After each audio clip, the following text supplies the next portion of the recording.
Good morning class. हम पढ़ रहे थे अनुभाग 4 जिसमें हमारा नया टॉपिक शुरू हुआ था औद्योगिक क्रांति। हम औद्योगिक क्रांति ब्रिटेन में किस प्रकार से प्रारंभ हुई इसके बारे में पढ़ चुके हैं। आज हम पढ़ेंगे शहर, व्यापार और वित्त। 18वीं शताब्दी से यूरोप में बहुत सारे जो शहर थे उनको क्षेत्रफल और आबादी यानी जनसंख्या की दृष्टि से वो बढ़ने लगे थे। धीरे धीरे वहाँ की जनसंख्या बढ़ रही थी। यूरोप में जिन 19 शहरों की हम बात करें तो 1750 से लेकर के 1800 ईस्वी में उनकी जो आबादी थी वो दोगुनी हो गई थी। इन जो 19 शहरों में जो 11 जो शहर थे वो ब्रिटेन के थे। इन 11 शहरों में भी लंदन सबसे बड़ा था, जो कि प्रमुख बाजार का केंद्र भी था, व्यापार का केंद्र था। बाकी बड़े बड़े शहर भी लंदन के आसपास में स्थित थे। लंदन ने संपूर्ण विश्व में एक महत्वपूर्ण स्थान प्राप्त किया। उस समय 18वीं शताब्दी तक आते आते भूमंडलीय जो व्यापार था उसका प्रमुख केंद्र इटली, फ्रांस के भूमध्य सागर पत्तनों के बंदरगाह से अब हट गया था। अब हॉलैंड और ब्रिटेन के जो अटलांटिक जो पतन थे यानी जो अटलांटिक के जो बंदरगाह थे वहाँ पर इसका विस्तार हो रहा था।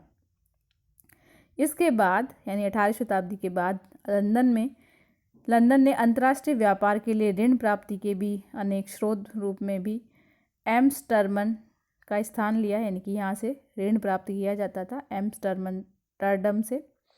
साथ ही London England, Africa, West Indies के बीच स्थापित हुआ था त्रिकोणीय व्यापार का केंद्र। ये तीनों जो थे वो मिलकर के व्यापार कर रहे थे लंदन के साथ। ये तीनों एक साथ कार्य कर रहे थे व्यापार के लिए। अमेरिका और एशिया में व्यापार करने वाली जो कंपनियां थी इनके कार्यालय भी लंदन में थे। यानी पूरा फोकस जो था उस समय वो लंदन की ओर जा रहा था, उसके आसपास के क्षेत्रों की ओर जा रहा था। इंग्लैंड में विभिन्न बाजारों के बीच माल की आवाजाही का जो प्रमुख जो रूप था वो नदी मार्ग से होता था। समुद्री तट की सुरक्षित खाड़ियों में पानी के जहाज़ों से वो सामान पहुंचाया जाता था। रेल मार्ग का प्रसार होने तक, यानी जब तक रेल मार्ग शुरू नहीं हुआ था तब तक जल मार्गों द्वारा ही परिवहन स्थल मार्गों की तुलना में सस्ता भी पड़ता था और इनकी लागत और समय भी कम लगता था। काफ़ी पहले यानी कि सन 1724 में इंग्लैंड के पास नदियों के जरिए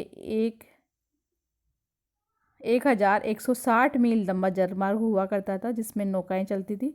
और पहाड़ी इलाकों को छोड़ दिया जाए तो देश के अधिकांश स्थान जो थे वो नदी से अधिक 15 मील की दूरी पे थे, यानी दूरी भी बहुत कम थी इन स्थानों की।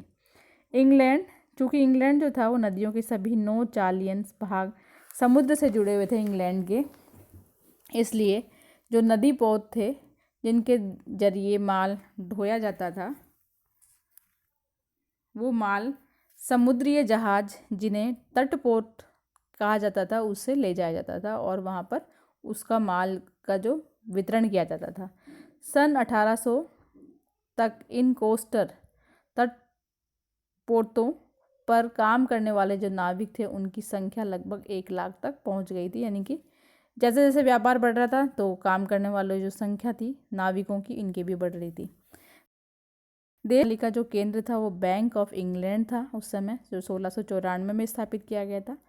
1784 तक इंग्लैंड में कुल मिलाकर 100 से भी अधिक प्रांतीय बैंक थे, यानी कि ऋण देने के लिए, व्यापार बढ़ाने के लिए। और अगले 10 वर्षों में इनकी संख्या 3 गुना हो चुकी थी। 1820 के दशक तक प्रांतों में 600 से अधिक बैंक थे। अकेले लंदन में बात करें तो 100 से अधिक बैंक थे। बड़े बड़े औद्योगिक उद्यम स्थापित और चलाने के लिए वित्तीय साधन इन्हीं बैंकों से उपलब्ध होते थे, यानी ऋण आदि और साधन प्राप्त करने के लिए पैसा मिलता था। 1870 के दशक से 1780 के दशक से 1850 के दशक तक ब्रिटेन में जो औद्योगिकरण हुआ, जो परिवर्तन हुआ उद्योगों का, उसके कारण कुछ ऊपर बताए जा चुके हैं। बात करें हम गाँवों में आए हुए नगरीय गांव के जो लोग थे इनको भी अब कार्य उपलब्ध होने लगा था। बड़े बड़े उद्योग धंधे स्थापित हो रहे थे। ऋण की उपलब्धि कराने के लिए बैंक मौजूद थे और परिवहन की अच्छी व्यवस्था थी कि जल मार्ग से हो रहा था, धीरे धीरे रेल मार्ग भी चल रहा था। और हम बात करें तो प्रौद्योगिक परिवर्तनों की श्रृंखला की तो उत्पादन स्तरों में अचानक वृद्धि हुई। एक नया परिवहन तंत्र यानी रेल मार्ग भी तैयार हो रहा था। इन दोनों विकास क्रम में, यानी कि हम कहें कि प्रौद्योगिक प्रारंभ और रेल मार्ग चालू होने में अगर हम समय देखें तो बहुत एक लंबा दशक था उनके अंतराल में विकास क्रम में। और इसको अगर सही तरीके से समझा जाए तो जब भी कोई नया आविष्कार होता है या उद्योग प्रारंभ होते हैं तो उनमें कुछ समय में अंतर था, क्योंकि ये विकास अचानक नहीं हुआ था। पहले उद्योग प्रारंभ हुए, उद्योगों के साथ साथ जैसे पहले नावों से इनसे माल लाया ले जाता था, फिर बाद में रेल उद्योग प्रारंभ हुआ था, तो कुछ समय था। 18वीं शताब्दी में कुल मिलाकर के 26,000 आविष्कार हुए। आधे से अधिक आविष्कार तो 1782 से लेकर के 1800 तक की अवधि में हुए थे, और इन आविष्कारों से अनेक बड़े परिवर्तन हुए। हम इस पाठ में 4 बड़े परिवर्तनों की बात करेंगे।